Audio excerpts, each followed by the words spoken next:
आता जर बाकीचे शांत राहिले. आज आम्ही सगळे ओबीसी नेते महाराष्ट्रातले जे आहेत इथं एकत्र जमलो होतो. तायवाडे त्यांचं आंदोलन तिकडे सुरू आहे, उपोषण, त्यामुळे नाही.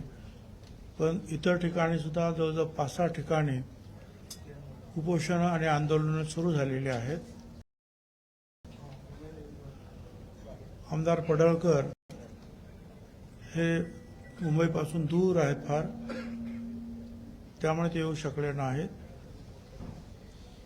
प्रधान सचिव महेश झगडे त्यांनी पण काही निरोप पाठवले, काही अडचणी आहेत.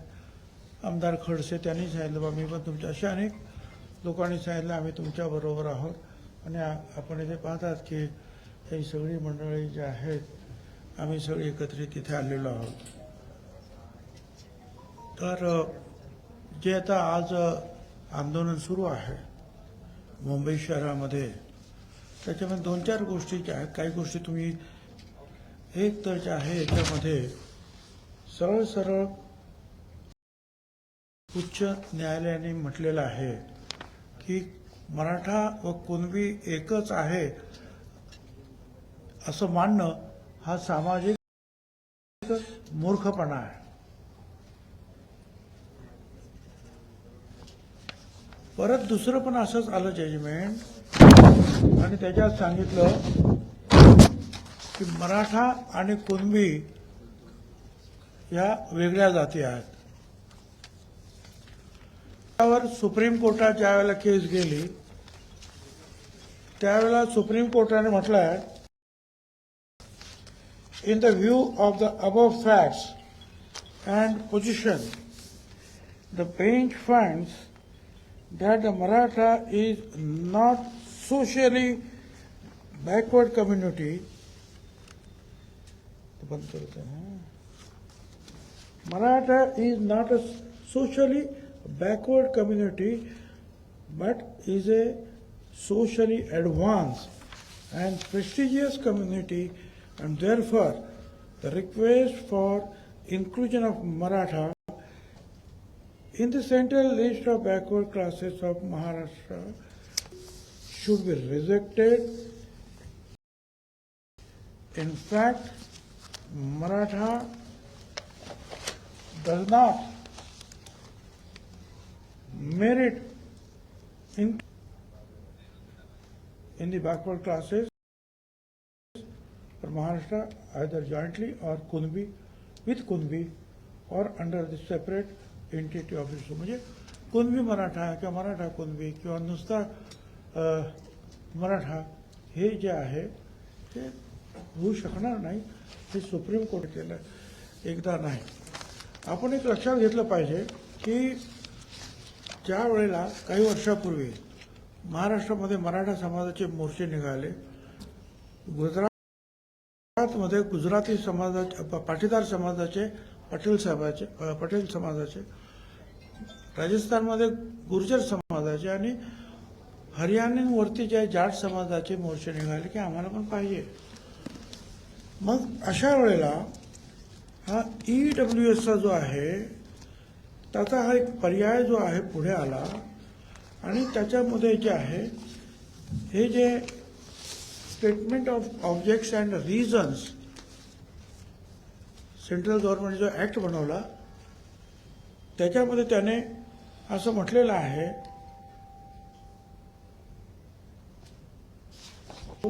however, economically weaker section of citizens were not eligible for the benefit of with a view to fulfill the mandate of Articles 46 and to ensure that the economically weaker sections of citizens to get a fair chance of receiving higher education and participation in employment in the services of the state, it has been amend the Constitution of India.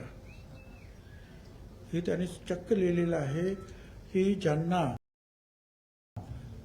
दलित वर्गात, आदिवासी वर्गात, OBC वर्गात जे बसत नाही त्या मागास आहेत, शैक्षणिकदृष्ट्या मागास आहेत, पण ते सहज नाही. हे जे रिझर्वेशन आहे 50% आतलं, हे सामाजिक दृष्ट्या मागास असलेल्या लोकांचं आहे. 50% आपण जे म्हणतो ना, ते सामाजिक, आर्थिक आणि शैक्षणिक आलंच, पण सामाजिक दृष्ट्या सुद्धा. पण असे काही समाज आहेत, गरीब आहेत, अशिक्षित आहेत, पण सामाजिक दृष्ट्या मागास नाहीत. त्याच्यासाठी हा EWS जे आहे त्यांनी काढलेला आहे आणि त्याच्यामध्ये त्यांच्या स्टेटमेंट ऑफ ऑब्जेक्शन रिझन्समध्ये जे आहे ना, पूर्णपणे त्यांनी ते म्हटलेलं आहे. आता इथे सुद्धा जे आहे त्याप्रमाणे हे EWS जेव्हा लागू झालं त्यावेळेला जे 10%, त्याच्यामध्ये 10मध्ये केवळ मराठा समाजाचे उमेदवार त्यांनी फायदा घेतला असं महाराष्ट्र सरकारनं जाहीर केलं. माझ्याकडे ते कागद आहे. म्हणजे 10%मध्ये सुद्धा 8 मराठा समाजाचे फक्त आलेले आहेत. आणि मग हे जर सगळं जे आहे, हे जे EWS आल्यानंतर गुजरातमधलं जे पाटीदारांचं आंदोलन बंद झालं, गुर्जर समाजाचं आंदोलन बंद झालं, जाटचं बंद झालं, साऊथमध्ये कापूचं बंद झालं, कारण त्याला 10% मिळाले. त्याच्यामध्ये ते सहज गेले, कारण 50%तले लोक जाऊ शकत नव्हते तिकडे. त्यामुळे मोठा समाज तोच होता की तो तिथे गेला. तरी सुद्धा काही नेते ऐकायला तयार नाहीत. मग आणखी दुसरे 10% मराठा समाजाचं सेपरेट आरक्षण दिलं, एसीबीसी. ते टिकवण्यासाठी लढाई सुरू आहे आता अजून. आणि मुख्यमंत्र्यांनी वारंवार सांगितलं की आम्ही ती लढाई जिंकणार, आम्ही हरणार नाही. मग हे असं जर आहे तर मग हे वारंवार जे आहे आम्हाला जे आहे एकत्रित द्या, ओबीसी मध्येच द्या, ओबीसी मध्येच द्या. आता त्याने हे जे आहे काय काढलं काय, तर हे निजामाचं जे आहे काय तुमचं गॅझेटियर वगैरे वगैरे आहे. बरोबर, बरं ठीक आहे. त्याच्यामध्ये सुद्धा त्यांनी काय सांगितलेलं आहे, हे जे आहे हे गॅझेटियर जे आहे हे उस्मानाबाद आणि लातूरचं, त्याच्यामध्ये सुद्धा त्यांनी असं म्हटलेलं आहे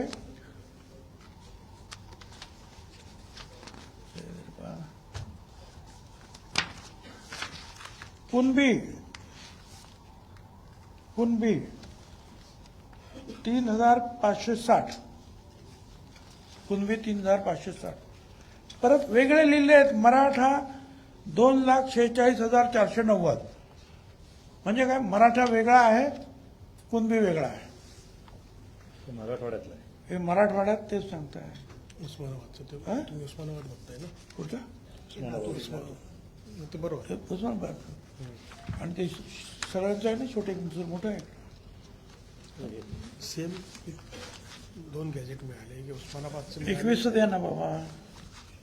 21. हे 21 आहे. 21 मध्ये सुद्धा जे आहे हे झालं, मी 31चं वाचलं. 1921 त्याच्यामध्ये सुद्धा हे कुणबी जे आहेत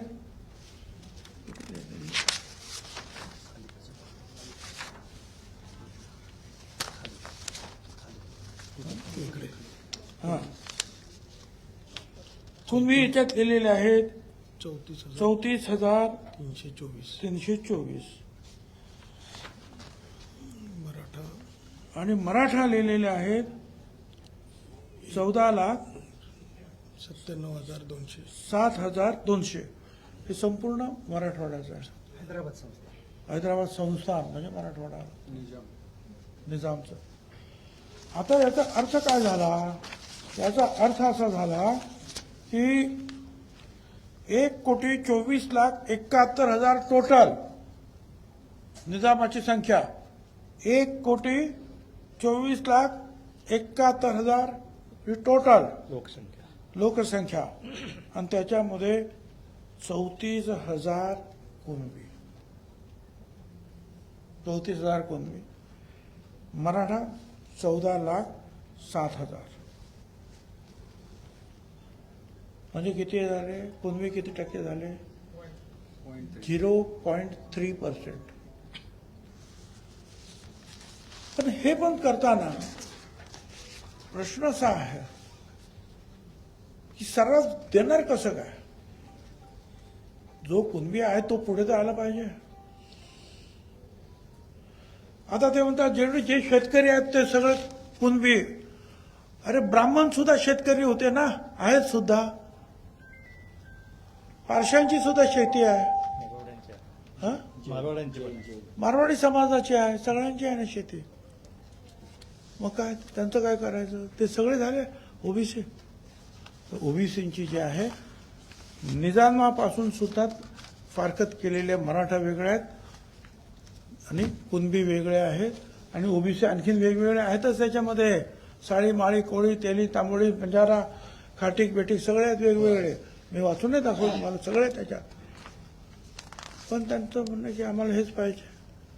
आम्ही सांगितलं त्यांना काय द्यायचं आम्हाला काय म्हणणं नाही, त्यांना जरूर द्या. ते काय करतात त्याच्याशी सुद्धा आम्हाला कर्तव्य नाही. पण आमचे जे काही आम्हाला 27% 17% आम्हाला शिल्लक राहिलेले आहेत. कारण 6% जे आहेत हे भटक्या विमुक्तांसाठी गेले. बाकीचे आणखीन कोणाला ते नोबेटिक अमुक तमुक त्याच्यात ते आणखीन सगळे गेल्यावर 2% आणखीन गोवारीला दिले. 17% शिल्लक राहिले आणि 374 जाती आहेत. तुम्ही आमच्यामध्ये त्यांना टाकू नका एवढी आमची विनंती. आम्ही आज मुख्यमंत्र्यांना मी स्वतः भेटलो. तिथे दोन्ही उपमुख्यमंत्री होते. त्यांना सुद्धा हायकोर्टाचे जजमेंट्स, त्यांना सुद्धा सुप्रीम कोर्टाचे जजमेंट्स, हे तुमचं जे काय गॅझेटियर्स न्यामकन तमकन सगळं दप्तर दाखवलं. म्हटलं हे सगळं आहे, हे तुम्ही लक्षात घ्या. हे ओलांडून तुम्ही ज्या दिवशी जाल त्याच्या दुसऱ्या दिवशी आम्ही कोर्टात हजर आहोत. आंदोलन तर करूच, पण कोर्टात सुद्धा आम्ही जाऊ. कारण जर संविधान जर तुम्ही मानतात बाबासाहेब आंबेडकरांचं, तर हे सगळे संविधानातून निर्माण झालेले जे आहेत ना कागदपत्र आहेत ते आपलं मान्य करावं लागतील. त्याप्रमाणे तुम्हाला काय ते करायचं ते करा. बाकी आता ते जे काय करतात तुम्ही कोर्टात काय करा ते काय करा, आम्हाला काही कर्तव्य नाही.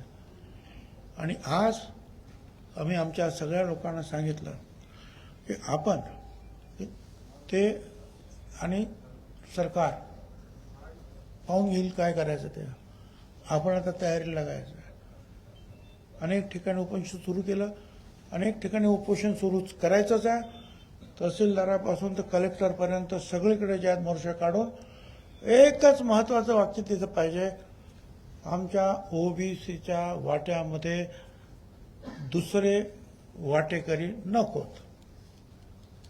200-250 फक्त होते, ते 374 झाले आमचे. ते साहेब म्हणतात 17 जाती तुम्ही नवीन घेतल्या. कुठल्या 17 जाती घेतल्या? अहो ते कुठला समाज? ओबीसी अंतर्गत पोट जाती हे पोट जाती होत्या बरं का. लिंगायत समाजाच्या पोट जाती होत्या. हं?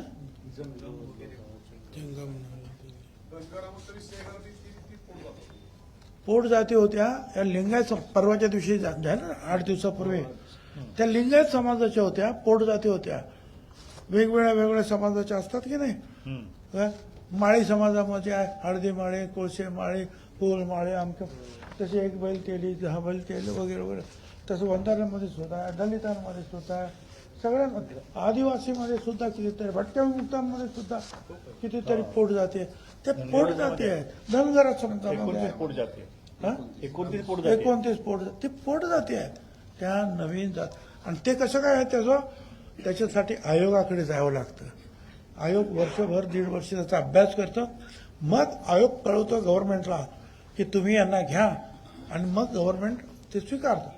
त्याप्रमाणे स्वीकारलेलं आहे आम्ही 374 पर्यंत. परंतु मराठा समाज ज्या वेळेला आला त्यावेळेला देशमुख कमिटी, खत्री कमिटी, सराफ कमिटी, बापट कमिटी चारही आयोगांनी जे आहे नकार दिला. चारही आयोगाने परत हायकोर्टाने नकार दिला, परत सुप्रीम कोर्टाने नकार दिला. आता आणि तुम्हाला हेही सांगतो, ही जे मंडळी म्हणतात मुख्यमंत्र्याच्या हातात हे नाही, मग ते शरद पवार असतील नाही तर फडणवीस असतील, कुणीही अशी जात ओबीसी मध्ये, एससी मध्ये, एसटी मध्ये टाकू शकत नाही. कारण ते शरद पवारांनी जे मंडल आयोगाने सांगितलं, भारत सरकारने मान्य, त्याचं फक्त इम्प्लिमेंटेशन केलं आहे. त्यांना अधिकारच नव्हता कोणाला काढायचा आणि कोणाला घ्यायचा. कारण ते आयोगाच्या थ्रू तुम्ही यायला पाहिजे. आयोगाने मान्य केलं तर आयोग तुम्हाला मान्यच करत नाही. त्यामुळे जे आहे कुठल्याही मुख्यमंत्र्याला किंवा सरकारला दोष देण्यात मला अजिबात इंटरेस्ट नाही. नियम कायदा सांगतो ते हे सांगतो, कोर्ट सांगते ते हे सांगतं, आणि मग त्याप्रमाणे उगीच जरी कोण हट्टाग्रह करत असेल तर सरकारने जे आहे ते पाहून घ्यावं. पण आम्ही ठरवलेलं आहे, आम्ही उपोषणं करणार, आम्ही जिल्ह्यातून मिरवणुका काढणार, तालुक्यातून, आणि आमच्यावर जर अन्याय झाला तर आम्ही सुद्धा लाखोच्या लोंढ्यानं जे आहे मुंबईमध्ये आल्याशिवाय राहणार नाही. हे आज आम्ही इथे ठरवलेलं आहे. जरांगे मात्र आपल्या मागणीवरती ठाम आहे. सरसकट शब्द वापरायला त्यांनी एकंदरीत सहमती दाखवली. सरसकट काय? सरसकट शब्द वापरून प्रमाणपत्र द्यावं असं त्यांची मागणी आहे. वगळून ना, वगळून चुकीचं तुम्ही प्रश्न चुकीचा विचार. सरसकट वगळून द्या, आहे अभ्यास करा प्रत्येकाचा. आमचं काय म्हणणं ना, जे बिचारे कुणबी आहे ते कुणबी आहे, आम्ही मान्य करतो ना. हट्टाग्रह काही नाही आमचा. उपसमिती आहे, मंत्रिमंडळाची उपसमिती आहे, तिच्यासमोर काही सूचना ठेवल्या जातात, ज्यामध्ये बीडच्या इथल्या आमदारांनी ज्यांच्याकडे शेती आहे त्यांना कुणबी गाळी धरून ओबीसी मध्ये त्यांचा समावेश करावा, आरक्षण द्यावं, अशा स्वरूपाची एक नवी मागणी केली. आणि या इथे आमदारांची मागणी केली काय म्हणजे कायदा बाजूला आणि संविधान बाजूला ठेवलं जात नाही. हे संविधान आहे, हे कायदा आहे, त्या कायद्याप्रमाणेच होईल. उद्या कोणी म्हणेल की मला दलित समाजात टाका आणि त्यांचे मला हे द्या, नाही म्हणणार आम्हाला.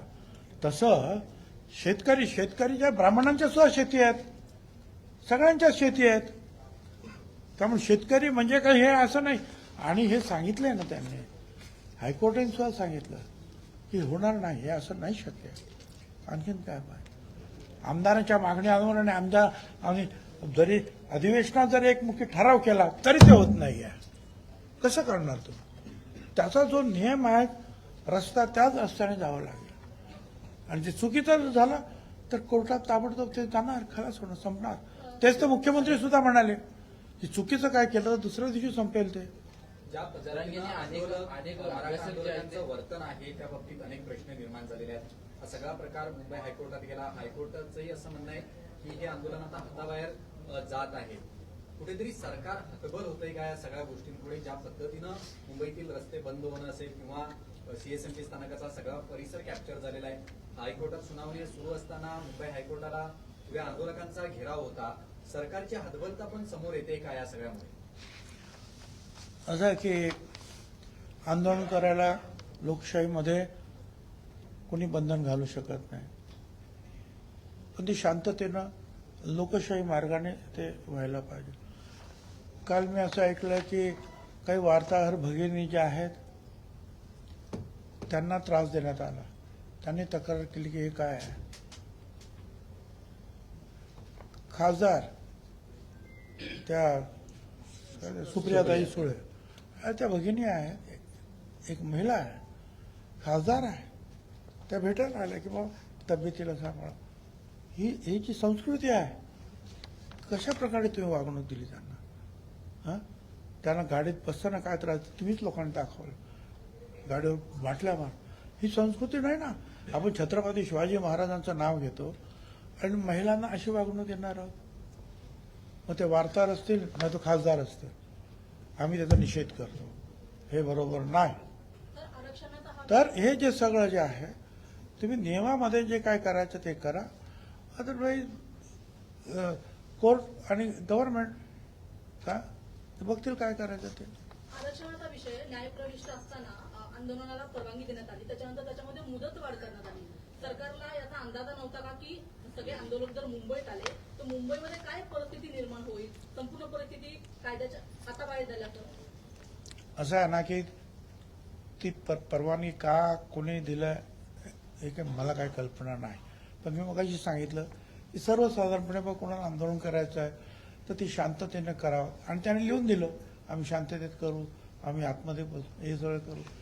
आता हे लिहून दिल्यानंतर सुद्धा जर हे असे जर वागले, आता दिलं नसतं म्हणजे मी काही बाजू घेतो सरकारचा असं नाही.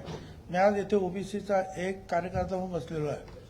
पण नसतं दिलं तर बघा आमच्या आंदोलनाला ते मुंबईत येऊन देऊ शकत नाही का नाही, असं सुद्धा टीका झाली असते. म्हणून कदाचित त्यांनी ते दिलं असेल. पण ते लिहून घेतलं होतं ना त्यांच्याकडून. आणि हे असं करणार अशी अपेक्षा तुम्हालाही नव्हती, आम्हालाही नव्हती ना. कुणा नव्हती अशी अपेक्षा की असं होईल काहीतरी, असं करतील.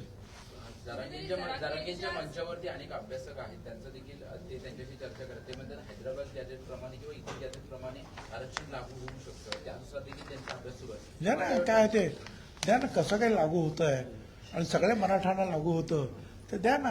आणि ते हायकोर्टाच्या सुप्रीम कोर्टाच्या विरोधात जाऊन द्या ना.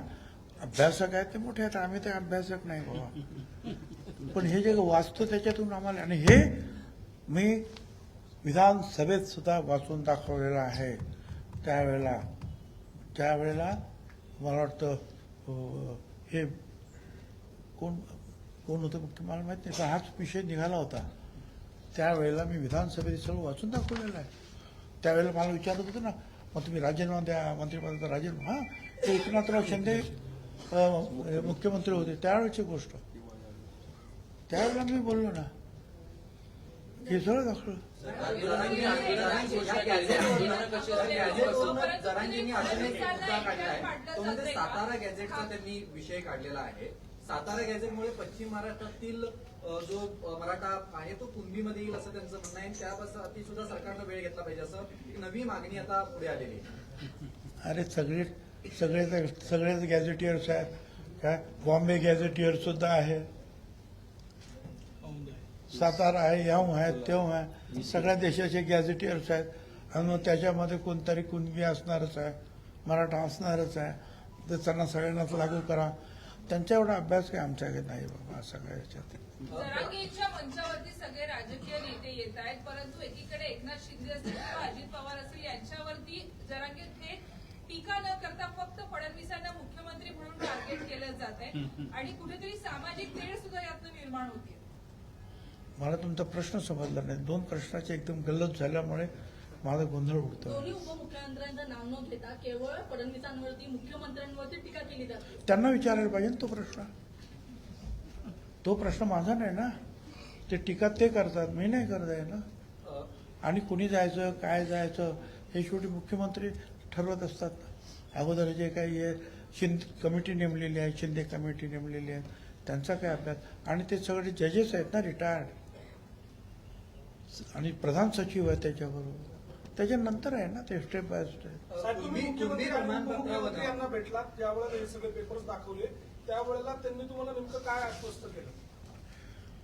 तर त्यांनी हे सांगितलं की तुमचं म्हणणं जे आहे ओबीसीला धक्का लावणार नाही, आम्ही ओबीसीला अजिबात धक्का लावणार नाही.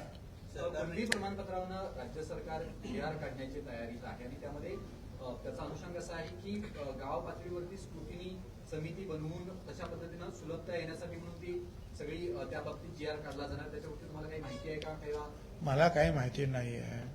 माझं काय म्हणणं आहे की आतापर्यंत शिंदे समितीने काम केलंच ना. तिकडे गेले, तेलंगणाला गेले, इकडे गेले, तिकडे गेले, अभ्यास केलेला आहे. तसं काही आणखीन अभ्यास करायचा आणखीन करा. परंतु तुम्ही म्हणाल सर्रास मराठवाडा आणि सर्रास पश्चिम महाराष्ट्र आणि सर्रास मुंबई प्रांत, हे काही शक्य नाही. याला विरोध होणार. आंदोलनाची घोषणा करताय तुम्ही, कधीपासून आंदोलन सुरू होईल? कारण की ऑलरेडी मी आंदोलन आमचं सुरू झालं, पण आंदोलन म्हणजे तुमच्या इथेच येऊन अशा प्रकारचा गोंधळ घालणं म्हणजे आंदोलन आहे का? आम्ही गावात आंदोलन सुरू केलेलं आहे. आम्ही तालुक्यात, जिल्हा परिषद, जिल्ह्यामध्ये, तिथे आता उद्यापासून आम्ही जे आहेत कलेक्टर कचेरीवर जाणार आहोत, त्यांना देणार आहोत आमचं निवेदन. काय म्हणतात ते, काही लोक जे उपोषणाला बसणार आहेत आणि हे सगळं हे करून सगळ्या महाराष्ट्रामध्ये, त्याच्यानंतर आम्हाला जर पुढे असं वाटलं की हे जे आहेत काही गोष्टी आमच्या विरुद्ध जाणून बुजून सरकारनं जर गेलेल्या आहेत किंवा आमच्यावर अन्याय झालेला आहे, तर हे थोडंसं गणपती आणि गेल्यानंतर, आणि आज जसं कोर्टाने सुद्धा विचारलं की त्या काय आझाद मैदानामध्ये पाणी आहे बसायला, त्यांनी सांगितलं पाऊस होता, तुम्हाला माहिती होतं, मग कसे काय आला तुम्ही पाण्यामध्ये? तर हे सगळं तोपर्यंत निपटू द्या, मग बघू, येऊ आम्ही. सरकार सर्व पर्यायाची चाचपणी करते आहे. 2 दिवस झाले मराठा मंत्रिमंडळ उपसमितीची बैठक होते आहे. जरांगे मागे हटायला तयार नाहीत. मग याच्यातून मागे कसा निघेल, तोडगा कसा निघेल? ते आता ते समिती पण आहे, शिंदे समिती आहे, नंतर विखे पाटील समिती आहे, ते त्याच्यावर अभ्यास करतात. माझा मुद्दा एवढाच, भटक्या मुक्त ओबीसींवर अन्याय होऊ देणार नाही, एवढा पुरतं. बाकी त्यांना काय करायचं ते करू. राज ठाकरे म्हणतात शिंदेनाच विचारा काय ते. हो, आता राज ठाकरे म्हणतात ठीक आहे, आता त्यांना काय उत्तर द्यायचं आहे ते जरांगेने दिलेलं आहे का. परंतु जे आहे सगळ्यांनी चांगली भूमिका घेतलेली आहे की बाबा माणुसकीच्या दृष्टीने जे आहे तिथल्या लोकांना चहा पाणी नाश्ता जेवण द्या.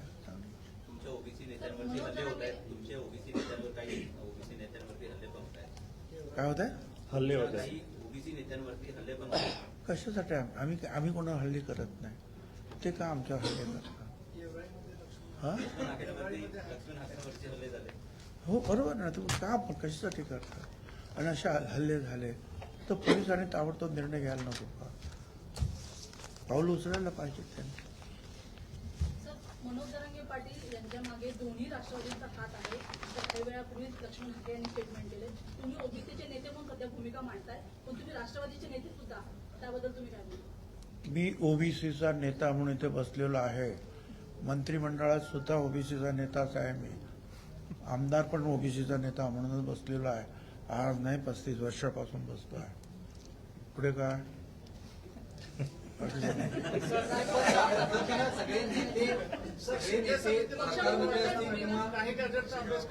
असं आहे ना, ते जर तिकडे मराठा म्हणून जाऊ शकतात तर मी सुद्धा ओबीसी म्हणून जे आहे त्या गोरगरिबांसाठी लढू शकतो.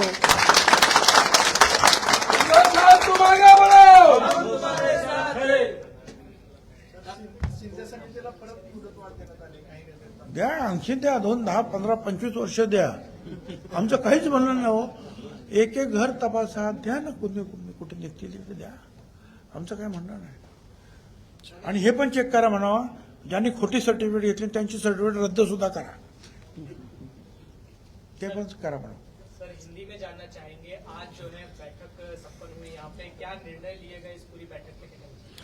यहाँ जो है सारे ओबीसी के हमारे सारे जो अलग अलग घटक जो है, जैसे VJNT है और 374 जो सारी जो है जनजाति है, हमारी सारे जनजाति है, घुमंतु है, ये है वो है, सब कुछ है. तो ये सब जो है अलग अलग, इन जो लोग मेरे यहाँ बैठे हैं, कई लोगों के अलग अलग जो है ओबीसी संस्था संगठन है, और संता महात्मा फुले समता परिषद के हमारे सारे लोग, हम सारे यही जगह बैठे हैं. और हमने जो विचार विमर्श किया कि आगे हम क्या करेंगे, तो ये तय हुआ है कि ओबीसी में पहले से जो है गैर कानूनी ढंग से, एक लफ्ज में गैर कानूनी ढंग से ओबीसी में किसी को भी जगह नहीं देना चाहिए. कदम कि जो कानून, जो हाईकोर्ट के जजमेंट्स है, सुप्रीम कोर्ट के जो निर्णय है, उनको देखा जाए मंडल कमीशन को देखा जाए, कालेलकर कमीशन को देखा जाए, वो दो कमीशन जो निकले मंडल और उन्होंने भी नकारा है कि ये जो रूलिंग कम्युनिटी है मराठा कम्युनिटी वो बैकवर्ड नहीं है। यही सुप्रीम कोर्ट ने कहा, यही 4 यहाँ जो आयोग बने उनका भी जजमेंट यही आया। तो इसके विपरीत जाकर अगर कुछ गलत, हाँ जहाँ तक वो कहते हैं कि हैदराबाद गैजेटियर है वो गैजेटियर, तो देख लो क्या है उसमें। उसमें भी कुनबी अलग दिखाया है, मराठा अलग दिखाया है, ओबीसी अलग अलग अलग अलग दिखाया है। तो देखो, और जिसके पास जरा भी कोई प्रूफ है कुनबी दे दो, मगर एक साथ सारे मराठवाड़ा, सारे पश्चिम महाराष्ट्र करोड़ों लोगों को कुनबी बनाया जाए, ओबीसी बनाया जाए, वो हम नहीं होने देंगे। हमने आज मुख्यमंत्री से भी मुलाकात की, उप मुख्यमंत्री, उनसे भी दरख्वास्त की कि ये नहीं होना चाहिए, हमारे ऊपर अन्याय न होगा। आप और किसको क्या देते हैं, हम इसके बीच में नहीं आना चाहते हैं। हमारे इसमें जो गैर कानूनी ढंग से जो है कोई अंदर नहीं आना चाहिए। ऐसे भी हम 250 से जब महाराष्ट्र में इम्प्लीमेंटेशन हुआ तब, अब 374 है। इसका मतलब इतने सारे लोगों को हमने लिया ना, मगर वो वाजिब था, कानूनी था। वो उसी छानबीन करके फिर जब कहा गया आयोग ने कि इनको लेना चाहिए, हमने लिया, हमने विरोध नहीं किया। विरोध इनको किया है 4 आयोग और सुप्रीम कोर्ट, हाई कोर्ट ने। हम क्या करें? तो ये नहीं होना चाहिए। और दूसरी बात है कि भाई हम लोगों के ऊपर अन्याय ना हो, नहीं तो हमारे ओबीसी भी जो है अलग घटक जो है वो कोई भी उपोषण कर रहा है, जो मोर्चे निकाल रहे हैं, और हम भी अभी उसी भी रास्ते पे जो है बिल्कुल शांति के साथ हम अपना विरोध जो है गवर्नमेंट और लोगों के सामने प्रदर्शित करेंगे। आज से हमने सबको बता दिया है कि सब लोग गांव में, तहसील में या जिले में आप जाइए और बस ओबीसी पर अन्याय ना हो, और बाकी जो भी लिखना है लिखो, जिनको उपोषण करना उपोषण करो, हड़ताल भूख हड़ताल करना करो, और अगर कोई अन्याय गलती से भी हुआ तो फिर हम सब लोग एक होकर हम भी, जैसे वो आ सकते हैं हम भी आ सकते हैं, हम भी बड़े शांति के साथ रहेंगे, सब कानून नियमों का हम भी पालन करेंगे। सुप्रीम कोर्ट का आपने जिक्र किया, बॉम्बे हाई कोर्ट का जिक्र किया, समितियों का जिक्र किया, लेकिन लगातार देवेंद्र फडणवीस से वो आस लगा के बैठे हैं, तो मुख्यमंत्री का इस पूरे आरक्षण में क्या रोल? ये आरक्षण में किसी का भी रोल नहीं है। कोई मंत्री इंटरव्यू नहीं कर सकता है, कोई मुख्यमंत्री इंटरव्यू नहीं कर सकता है। आना है ओबीसी में आयोग है, आयोग के थ्रू वो छानबीन करेगा। फिलहाल जो है 17 छोटे छोटे जो उपजातियों को जो है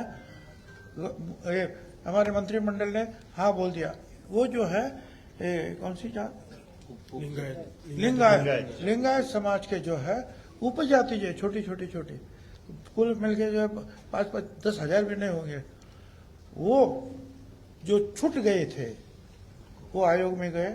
आयोग ने कहा ये छूटे हुए हैं, इनको लो मंत्रिमंडल में लिया।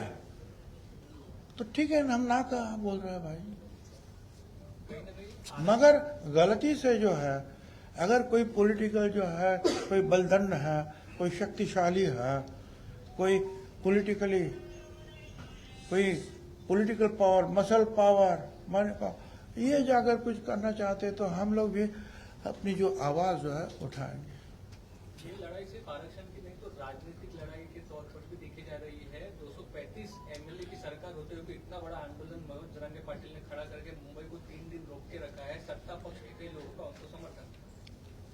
देखिए, सत्ता पार्टी का कोई उनको समर्थन नहीं है क्या, और मुंबई बंद करना क्या, वहाँ कुल मिलके तो जो 4-5-10 हजार लोग होंगे, और कितने हैं बताइए तो, आपने गिने हैं? पुलिस का रिपोर्ट है हमारे पास। और आप क्या, अभी इतने भी जो लोग हैं वो अगर जाते हैं तो सीएसटी के सामने तो रास्ता बंद कर सकते हैं। तो और ज्यादा है, 5-10 हजार, 12 हजार कुछ होगी, कोई इधर हमको कोई लाख है कि 12 हजार। को नहीं मालूम क्या। मगर जो है अब उन्होंने बोला कि भाई लोकशाही में जो है आंदोलन करना हक है, इसलिए सब उनको लिख लिया कि हम शांति से करेंगे, कोई नियमों को भंग नहीं करेंगे, ये है वो है। उसके बावजूद अगर वो कुछ कर रहे हैं तो अब जो है कोर्ट और सरकार देखेगी।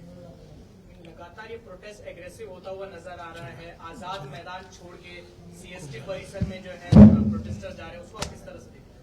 अब कोर्ट है ना, कोर्ट भी तो देख रहा है, सरकार भी देख रहा है, लॉ एंड ऑर्डर क्या है, पुलिस अपना काम करेगी।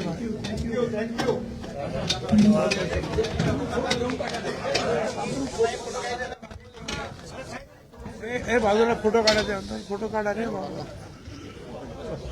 उभे राहू काय आम्ही? हा बाबा उभे राहा रे. पवन बोले तो हवा आने दो. काय